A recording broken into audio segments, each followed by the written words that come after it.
ஓம் சரவண பவா. ஒரு பெரியவருக்கு 4 மகன்கள். நால்வரும் எப்போதும் சண்டை போட்டுக் கொண்டே இருப்பார்கள். அதனைக் கண்டு அவர் மிகவும் வருத்தமடைந்தார்.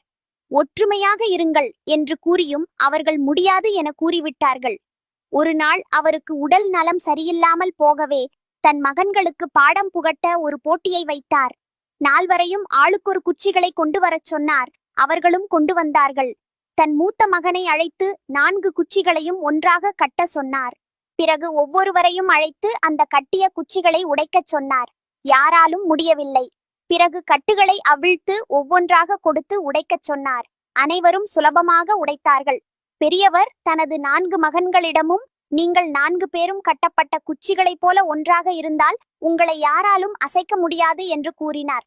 4 மகன்களுக்கும் ஒற்றுமையின் பலம் இப்பொழுது புரிந்தது. அன்றிலிருந்து சண்டையிடாமல் ஒற்றுமையாய் வாழத் தொடங்கினர். ஆகையால் பக்தர்களே, ஒற்றுமையுடன் வாழ்வதே சிறந்த வாழ்க்கை. வேல் வேல் முருகன்.